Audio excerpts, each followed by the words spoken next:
Es ist heute ein wunderbarer Tag für uns. 725 Jahre Radkersburg, das ist ja schon etwa ein Jahr zu feiern, aber heute ist halt ein besonderer Tag, den wir heute feiern, weil so viele Menschen hier auf den Platz gekommen sind.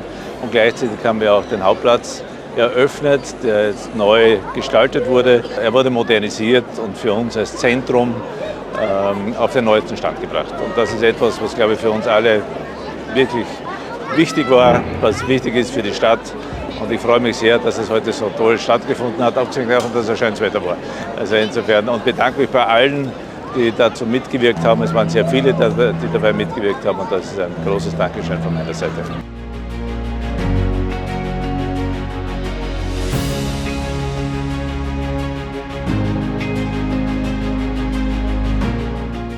Ich glaube, dass gerade in so einer wunderbaren Altstadt ein solcher Platz so etwas wie ein Raum der Begegnung sein soll. Hier sollen die Menschen zusammenkommen, hier soll getratscht werden, geredet werden, Geschäfte gemacht werden. Zusammenkommen, Begegnung, Kultur, wie jetzt gerade zur Stunde. Und ich glaube, dafür sind jetzt gute Bedingungen geschaffen worden, eine wunderschöne Infrastruktur. Ich bin sehr froh, dass wir heute den neuen Hauptplatz hier in Radkersburg eröffnen konnten.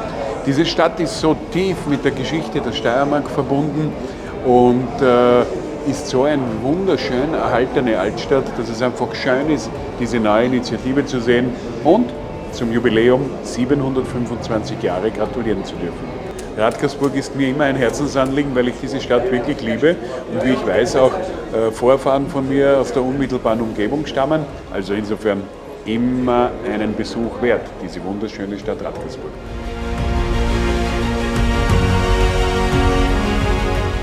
Heute im Rahmen des Festakts zu 725 Jahre Stadt Radkersburg möchten wir auch Teile aus der Ansichtskartensammlung des Sammlers Ferdinand Philippitsch präsentieren. Und die Erben von Ferdinand Philippitsch haben uns diesen Schatz, nämlich über 1000 Ansichtskarten zur Stadt Bad Radkersburg und der näheren Umgebung, geschenkt. Diesen Anlass haben wir genutzt, um ihn auch zu ehren, und man sieht ihn auch hier im Hintergrund.